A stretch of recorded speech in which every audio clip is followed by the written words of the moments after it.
Hi everyone, and welcome to the Knit California podcast. My name is Leslie. I'm Knit California here on YouTube and also over on Instagram and TikTok, and this is episode 14 of my 2024 podcast series.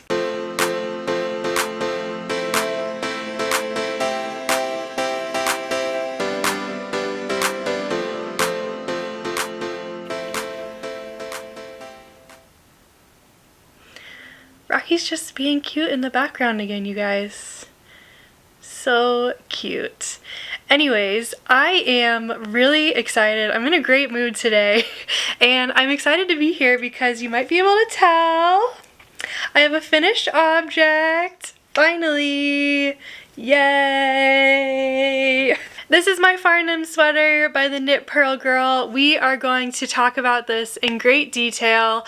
I have also made a little bit of progress on my Ingrid Sweater, and you're going to be shocked about one of the other projects that I have made progress on as well that we're going to talk about today. And I have one acquisition to show you, so I'm excited to get into it. But before we get into it, I want to say a huge thank you to the sponsor of today's video, Luisa Jewelry. As Mother's Day is right around the corner, Luisa is celebrating the multifaceted roles of mothers, capturing the essence of their authenticity and resilience.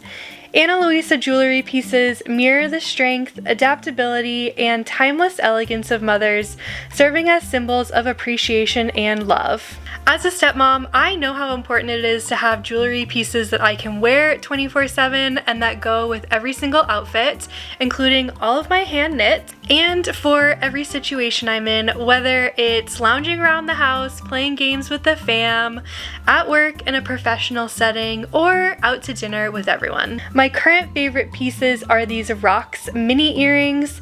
I've been wearing them non-stop since I got them a few weeks ago, all day, all night, in the shower, during my workouts, and they are still in the same condition I got them in.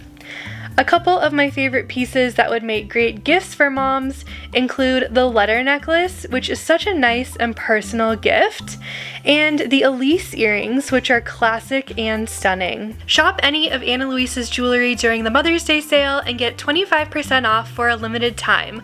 The link to shop is in the description box down below. Mothers, in all meanings of the word, do it all, and your jewelry should too. So thank you again to Ana Luisa for sponsoring today's video. Let's get back into the pod and let me tell you all of the details about my Farnham sweater.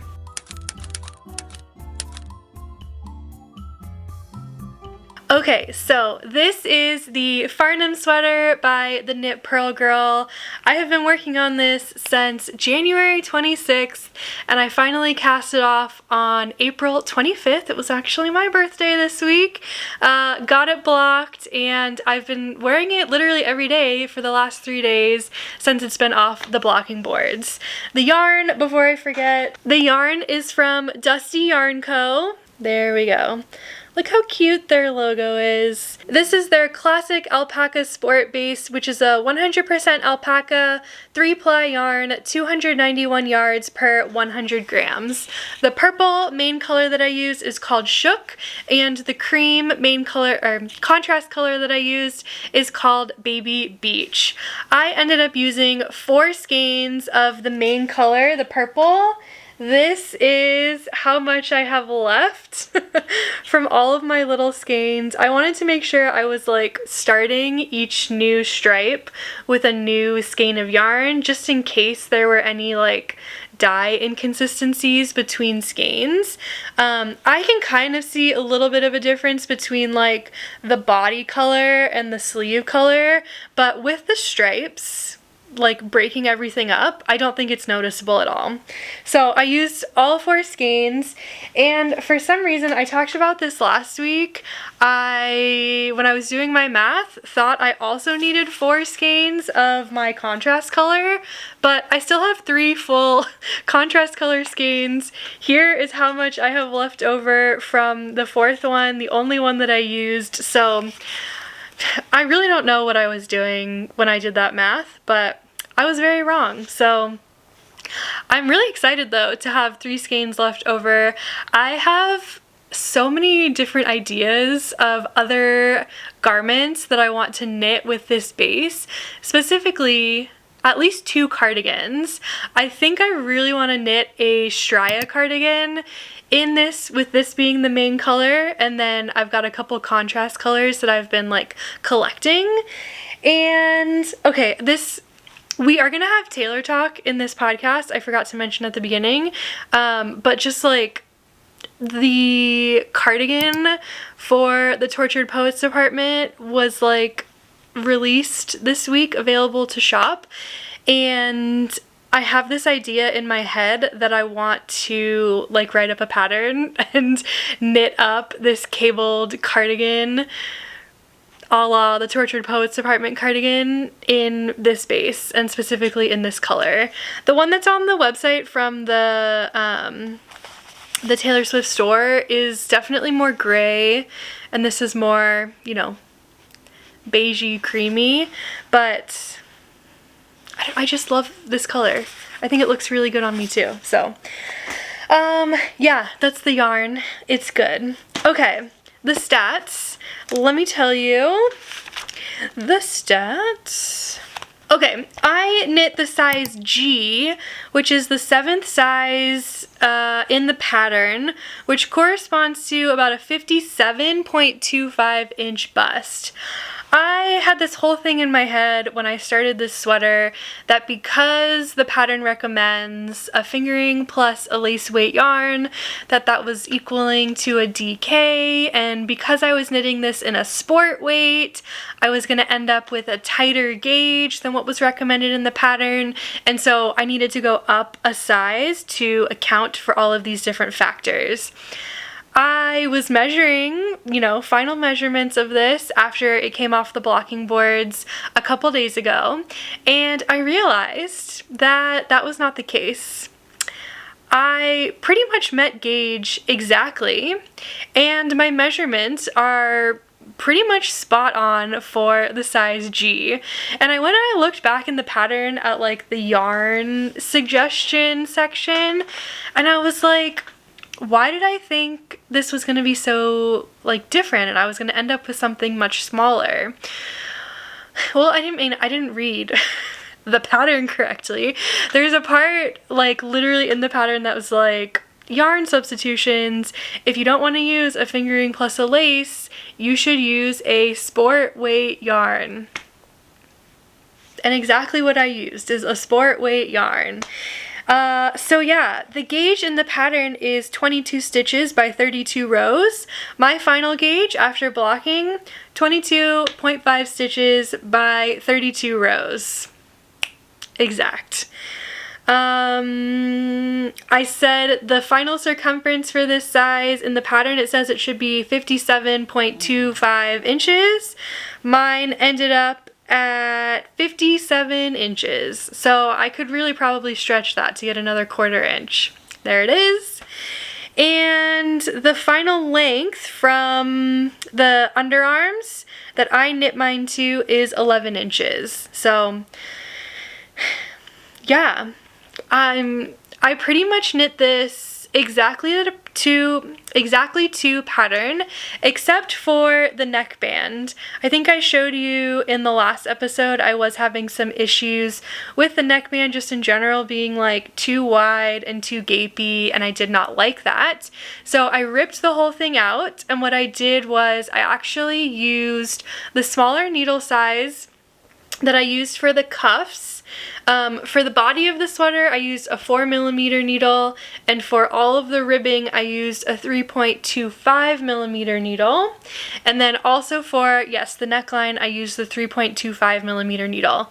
The pattern tells you to just use the main body needle, but I went down and I picked up fewer stitches. The pattern tells you to pick up 3 stitches out of every 4 all the way around, except for in the back. You're supposed to pick up every single stitch, and right here in the front you're also supposed to pick up every single stitch, and I changed this rate. So what I did, and these notes are in my Ravelry, I actually updated the project on Ravelry. You should be proud of me. I haven't done that in a while. But everything is there. So in the back, I actually picked up 3 out of every 4 stitches. I really knew that I needed to bring the back in a little bit, so that helped. And then along the sides, I picked up 2 out of every 3 stitches. And then in the front right here, I picked up every stitch. I wanted to make sure that this area stayed flat. I don't know how to like best describe it. I didn't want this to like bunch in at all if I picked up fewer than, you know, every stitch, and I think it looks perfect. Everything else I did to pattern. I knit this the 23 rows that it said. I did the decreases in the back, although I would probably recommend to not do the decreases because with where it is now, it's pretty snug. And when I did my bind off, I just did a regular bind off, but I did go up to the 4mm needle so that I was binding off a little bit looser. However, this is still an incredibly tight bind off. So my recommendation, and I did add this to the my Ravelry project, would be to not do the decreases and to use a stretchier bind off. Whether it's like, what is it, Jenny's surprisingly stretchy bind off? One of those, the Icelandic bind off I've been seeing a lot on Instagram recently. I didn't do any of the stretchy bind offs. I wish I had, but I've got a relatively small head, so I can tug it and pull it down over my head and it's totally fine. There was also a spot where, I don't know if I can find it. I think it's like here maybe. When I did the bind off, no, maybe it's farther in the back. When I did the bind off, I like ran out of yarn and had to like add more yarn in. And when you do that in a bind off, you know, it creates a little gap. I did not close that gap, and then where the bind off starts and ends, it also creates a little gap. Usually you would want to like weave your ends in and close that gap up. I did not do that because it's a rolled collar, so you're not going to see it anyway, and that provided more room for my head to come in and out. So yeah, that's my Farnham sweater. So far I am absolutely loving it. It is very oversized, but like it feels like just like an oversized sweatshirt, and it's so comfortable, it's so cozy, and I'm really loving it. This is the first garment that I have also knit in sport weight, and so I'm just loving how like light it feels. The sleeves also, I did not make the sleeves too short, which is really nice. I've been having a lot of issues recently with my sleeves being too short, but you can see they are a really nice length. When I stand,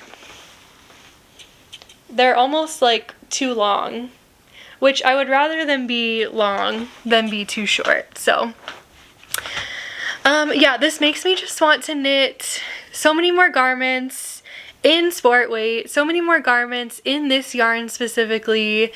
If you can handle wearing alpaca, if you're not like allergic to alpaca or if it's not itchy for you, I would highly recommend trying out this base because it's so soft and it's so nice. So shout out to Audrey from Dusty Yarn Co. When I was talking to her about my Make 9, I was like, I have yarn for almost all of my projects except for my Farnham, and she was like, oh, I knit the Farnham twice. She knit one for herself and one for a family member, and she knit both of them in this yarn, which is her base. And she was like, might I suggest our classic alpaca sport base? And I was like, all right, let me look up the colors. Found these colors and I was like, sold, let's do it. I love it. And she was right. It's an amazing base and I love it so much. So shout out to you, Audrey, you're the best. Okay, I think that's it. I think that's it on my Farnham. I'm really happy with it. I don't think I have anything else to say about it. So we are going to move on and talk about my Ingrid sweater.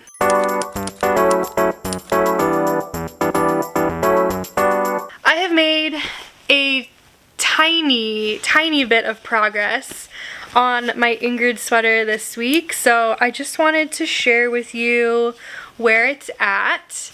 I'm actually feeling not super motivated to work on this project right now. Some other projects have started to catch my attention more.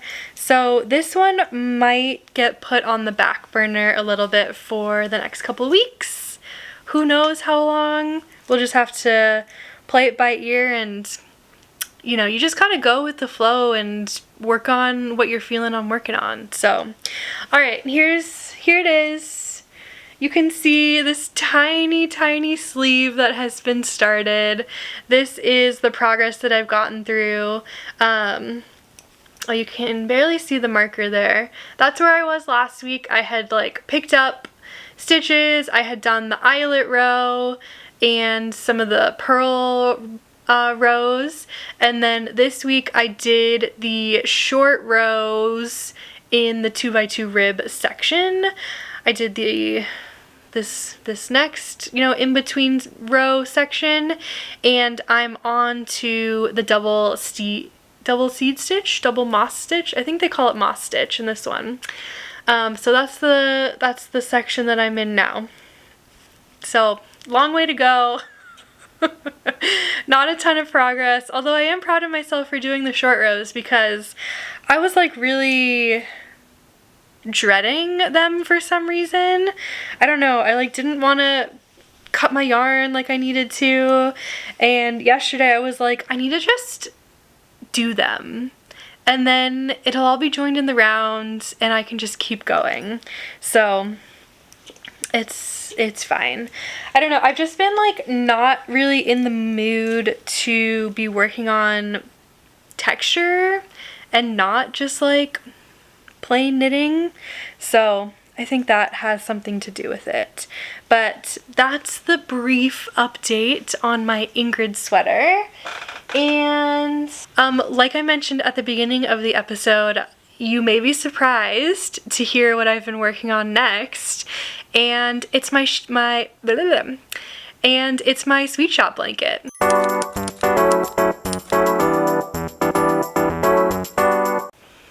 Ta-da! I'm obsessed with this bag still. Okay, I am so excited to show you that I am halfway through officially my sweet shop blanket. I had, since the last time I worked on this in January, I literally had like 3 or 4 more squares that I needed to complete to be at this point.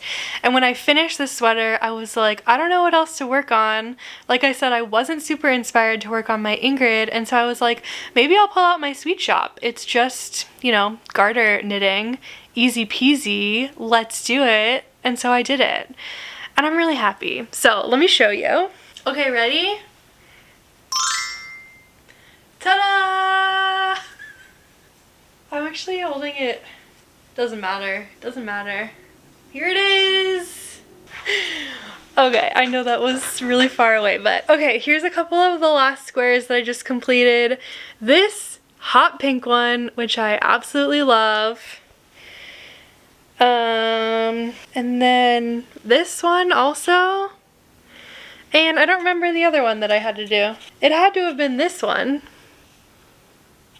But yeah, that's it. So let me give you the brief rundown on this blanket.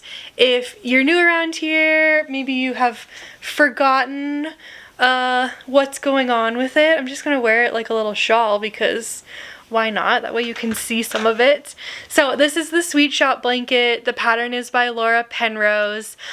I started this in December as my Advent project. I had 2 Advents. The first one is from Hedgehog Fibers, and that is all of these variegated colors. And then the second one is from Botanical Yarns, and they are all of the solid-ish tonal colors. When I first started this, the first square was this blue and yellow one. I opened my advents on December 1st and I was like, oh wow, these colors go really nicely together. What if I knit the Sweet Shop blanket using both of them? And I just knit up this square, and then as I kept going, the colors just worked out so perfectly together, and so I just kept at it. At some point during the month of December, I fell behind and didn't finish all of the squares, obviously, because I just finished the 24th square. But also at some point I stopped using all of the colors in order, and I made like a little map for myself of how I wanted to like lay out the blanket, make sure I had like an even distribution of all of the colors. I was sorting this by the botanical yarn colors. You can see like all of the yellows start in this corner. There's a couple of these greens into blues, into the purples, and then into the pinks. So the pinks are all gonna flow down the diagonal of the blanket, and then now where I'm at is I'm going to be finishing the second half of the blanket, closing up, you know, this diagonal here, and I'm gonna be doing basically the opposite with the botanical yarn colors. So starting with the pinks, going back to the purple, to the blue, to the green, to the yellow. So the opposite corner will kind of look like this. The hedgehog fibers, actually let me show you. Well, all of my yarns I have been putting in this bag when I finish with them. So the colors are not all going to be exact like opposites. I'm kind of going to just like reach in and see what I pull out. Keeping the color scheme, like I said, all the blues in one area, the purples in one area, but then the variegated yarns too, I'm going to be, I think, hopefully a little bit more random, because, I don't know, it just seems more fun than planning everything. Although once it comes down to the end, I'm sure I'm gonna end up with like, I want the colors that are in, you know, one square together to kind of go together.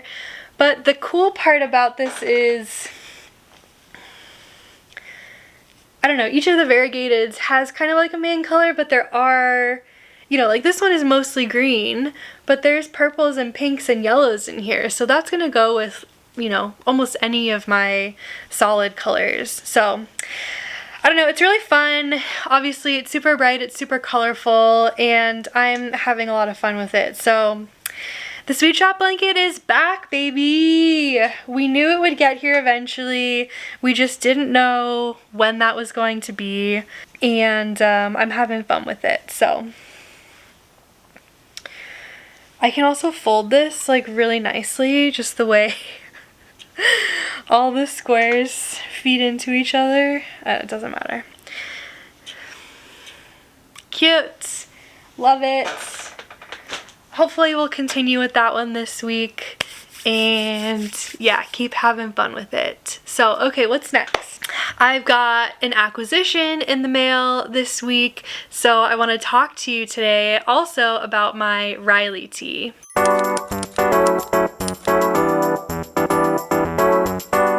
I finally got my Bridgerton collection yarn from Through the Wardrobe Yarn Co., and included in my package was the last skein that I needed to finish my Riley tee.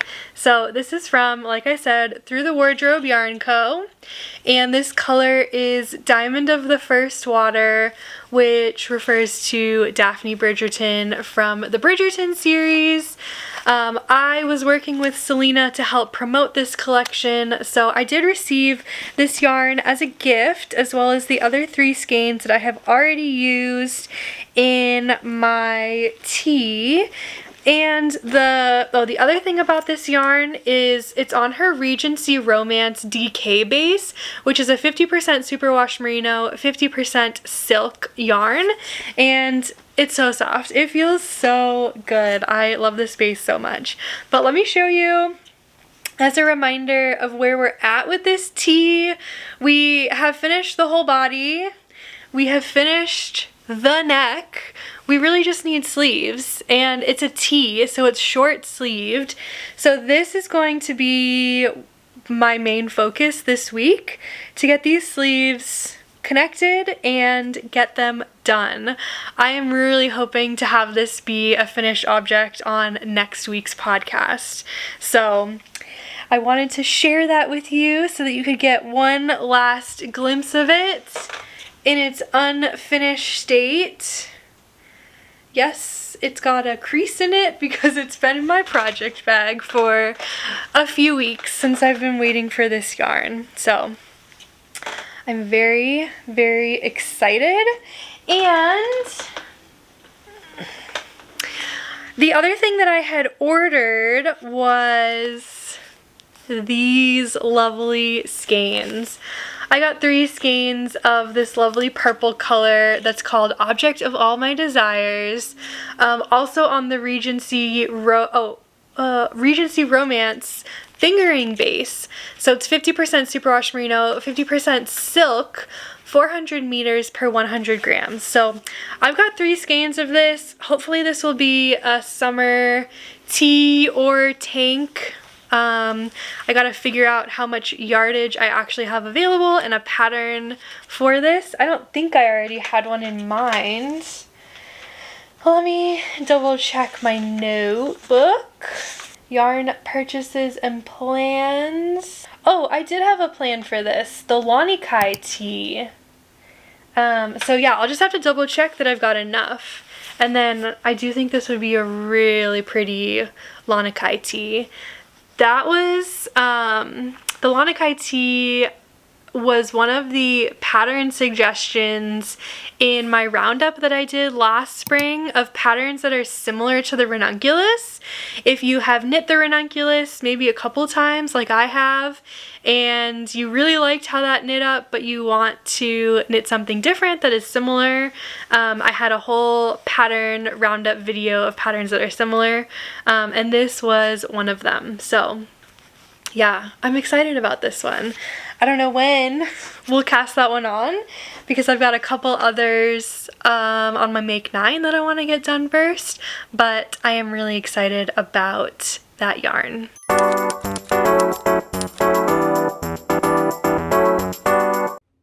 Hi, Editing Leslie here.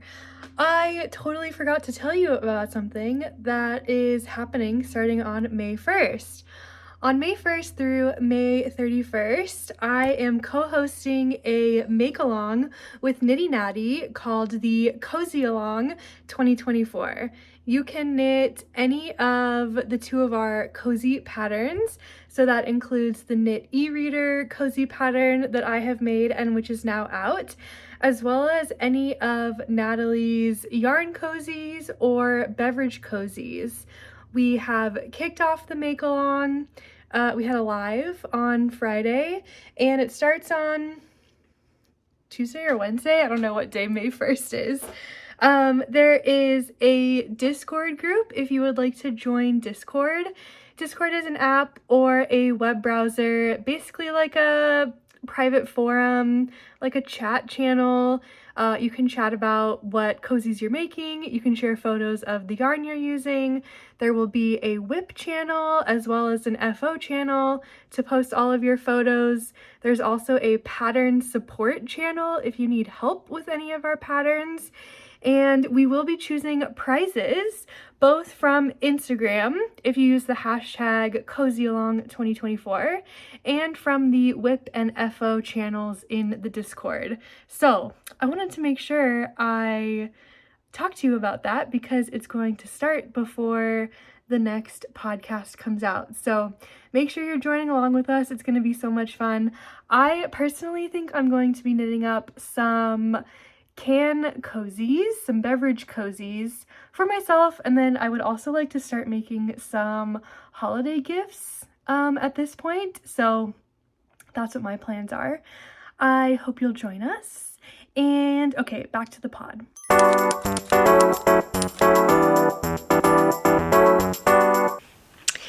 Okay, that is all of the knitting that I have to show you.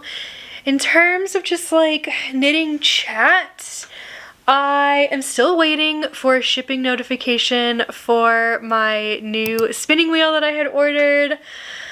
I was hoping I'd get the shipping notification this week, but I have not. It's been about 2.5 weeks now since I ordered it, so everyone keep crossing your fingers that I get that shipping notification this week. The website did say it could take 2 to 5 weeks to ship, so we're still within that window. I just wanted it sooner rather than later. And then, yeah, my focus for this week, like I said, is really going to be this Riley tee. I, for some reason, have not been in the mood to cast on anything new. I know I talked about in a couple previous episodes, I do have a couple Make 9 projects for spring and summer that I would like to make, but I'm just not in the mood to cast them on. I've really been in the mood this week to like finish projects. And like meet some deadlines. So that's where we're at. And let's see, I don't think I have anything else exciting coming up. So I think that's it in terms of the knitting talk. I am going to get into the tailor talk next. So if you're not interested in hearing more of my thoughts about Taylor Swift, the Tortured Poets Department, anything and everything there, I just wanted to say thank you for watching today's video. Don't forget to check out the Ana Luisa Mother's Day sale. The link is in the description box down below, and I hope you'll come back and hang out with me in my next video. Okay, let's get into tailor talk. I have so many new things and exciting things to talk to you about.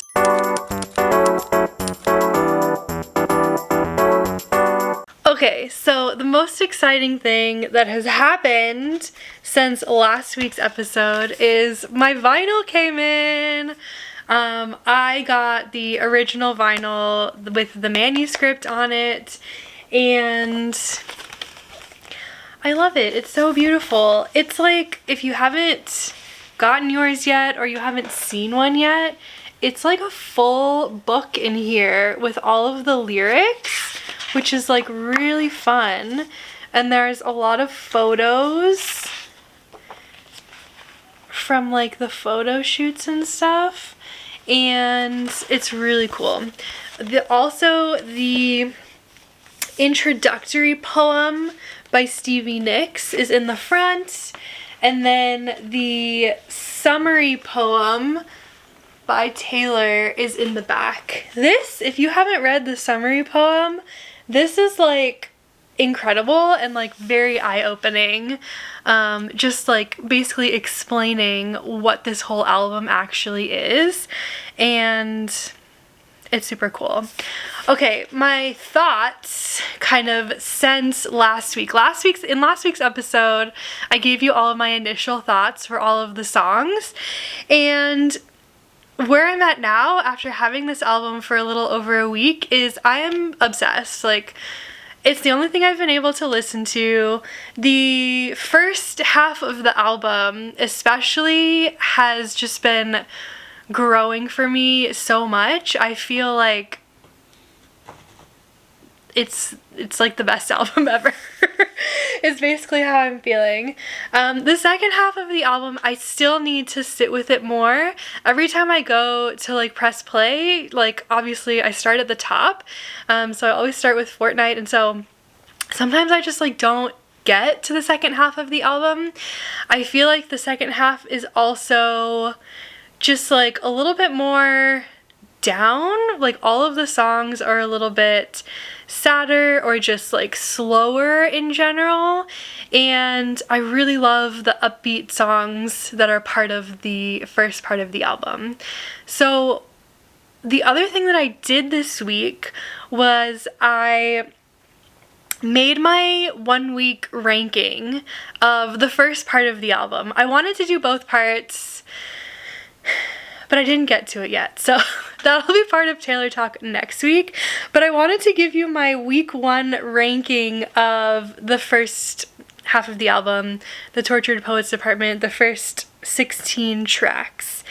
We're gonna start at the end, my least favorite, and then work our way up, I guess. So, God, this feels so bad to say because I love all of these songs, but in spot number 16, I have LOML. And let me explain myself, because I have seen this on some people's, like, top 5. I think it's an amazing song. I think it's brilliant. It's just very slow. And like when I'm listening to the run that is Florida, Guilty as Sin, Who's Afraid of Little Old Me, I Can Fix Him, No Really I Can, and then into LOML, it's just like banger, banger, banger, banger, banger, and then like really, really slow and down. And then he goes back up to a banger with I Can Do It With a Broken Heart. So for me, I just haven't listened to it as much yet. I feel like I find myself skipping it sometimes because I'm just like, I need to keep with this upbeat pace and just go straight into I Can Do It With a Broken Heart. I know, here's the other thing, this ranking will change. This ranking has already changed. This ranking, I currently want to change it. So someday, at some point, I know LML will move up. I will appreciate it more. It's probably something similar to Labyrinth. Like when Midnights came out, I did not like Labyrinth at all. It was at the bottom of my list. And then one day, I just listened to it and I was like, this is one of the best songs on the album, and now it's one of my favorites. So yeah, that's where we're at with LOML. Okay, number 15, the Tortured Poets Department. Yeah, it's a bop, and it's kind of cute. It's the title track, but it's not my favorite. So it's down at the bottom. I do think that she should play this one on tour though. I feel like if, you know, she is creating a set for the Tortured Poets Department. We saw this week that she's rehearsing some new songs. She's got some new props. There was a prop with the TTPD logo on it. So I am kind of hoping that she plays this one. I feel like you can't have the Tortured Poets set without the title track in there. But, you know, maybe I don't know anything, so we'll see. Okay, number 14. This also feels illegal, but So Long London is my number 14. Again, lovely song, devastating, heartbreaking, but it's really slow. And so for me right now, the slow songs are at the bottom of my list. Again, it will rise. I know it will. Number 13. My Boy Only Breaks His Favorite Toys. This is so fun. I love singing it when it comes on, but it doesn't like get stuck in my head like some of the other ones do. Number 12, The Smallest Man Who Ever Lived. Kind of same thing with that one. It is a little bit slower. I do really love the bridge when she like gets really angry in The Smallest Man Who Ever Lived, which is why it's not like farther down on the bottom of my list, but that's number 12. Number 11 is Clarabout. Clarabout, I did not understand at first, but I have over the last few days really started to understand it, and I think it's really cute. But again, it's not one of the ones that I'm going back to listen to over and over again. Number 10, I feel like people are gonna hate me for this, but number 10 is But Daddy I Love Him. I love the chorus when she's singing, you know, running with my dress unbuttoned, screaming, but Daddy I love him. But the whole next line where she's like, I'm having his baby. No, I'm not, but you should see your faces. I feel like it kind of just takes me out of it, which like is kind of the point of lines like that, but I don't know, it's not my favorite. Yeah, so that's number 10. Number 9, I Can Fix Him, No Really I Can. I like it. It's kind of in the middle for me. Number 8, The Alchemy. Also, I like it, kind of in the middle for me. And then we get to number 7, and really, number 7 through number 1, these are my favorites on the album, literally all 7 of them. So, number 7 is Fortnite. Number 6 is Fresh Out the Slammer. Number 5 is Florida. Although today, specifically, Florida is my number 1. I think I have listened to it 4 times today, and it's only 12:30 in the afternoon. So, yeah, number 5, Florida. Number 4, Down Bad. I thought Down Bad was my number 1. It has already dropped to number 4. Number 3, Guilty as Sin. Guilty as Sin on first listen to the album was probably towards the bottom, and it has very quickly risen to be in my top 3. Number 2, Who's Afraid of Little Old Me? I love this song so much when she's talking, and I leap from the gallows and I levitate down. It's so good. Although currently I kind of want to switch Who's Afraid of Little Old Me and Guilty as Sin. I don't know, it's really hard. And that leaves number 1, I Can Do It With a Broken Heart. This song, I feel like, just encapsulates so much just like what a lot of people feel like. And not all of it resonates with me. Like, I cry a lot, but I am so productive. I don't cry a lot. But what I can resonate with is I'm a real tough kid. I can handle my shit. They said, baby, you gotta fake it till you make it. And I did. Lights, camera, bitch, smile. Even when you wanna die. He said he loved me all his life. Okay, like that whole run. Yeah. Who doesn't relate with that? Who at some point, like, doesn't need someone to tell them, you gotta fake it till you make it. Like, just keep going. It's an incredible song. But, yeah, numbers 1 through 7 are really, that's my top, like, half of the album. I Can Do It With a Broken Heart, Who's Afraid of Little Old Me, Guilty as Sin, Down Bad, Florida, Fresh Out the Slammer, and Fortnite. I love it. I just love it. Okay, and then I haven't ranked the second half, the anthology, but let me just look through this and tell you really quick what my favorites are. I'm Gonna Get You Back, The Albatross, How Did It End, So High School, I Hate It Here, I Look in People's Windows, The Prophecy, The Bolter. So there's my top half of the second album as well. My goal is going to be to rank that one next week and then maybe try to put them together, like rank all of it in one. That seems really hard. I don't know if I can do that. But yeah, every day I'm just like understanding more about all of the songs. I'm like watching more people's reaction videos and explanation videos and song breakdown videos, and that really helps me to understand more as well. So I love it. If you have ranked them, I would love to know what your rankings are in the comments down below. Or if you've got your top like 3 to 5, let me know if we've got any of the same. Or if you're mad about me about where I put So Long London and LOML, let me know also. Okay, yeah, I don't think we have got any other Taylor news. I can't wait for the tour to start back up so we can see what she does, like what songs she puts on tour. If I had to, like, make the set list myself, I think she would need to put the Tortured Poets Department, I Can Do It With a Broken Heart, Who's Afraid of Little Old Me, Down Bad, Fortnite. I feel like she would probably put on because it's the lead single. Oh gosh, and I feel like she really needs to do Guilty as Sin. People love Guilty as Sin. I was trying to look to see if like anything from the anthology. I don't know.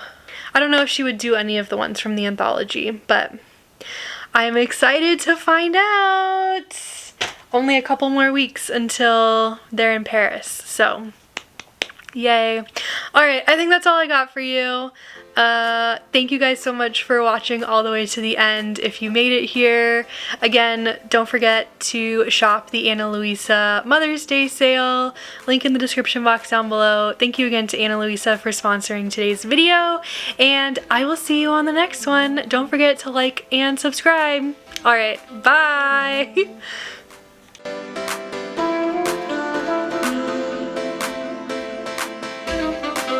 Mm-hmm.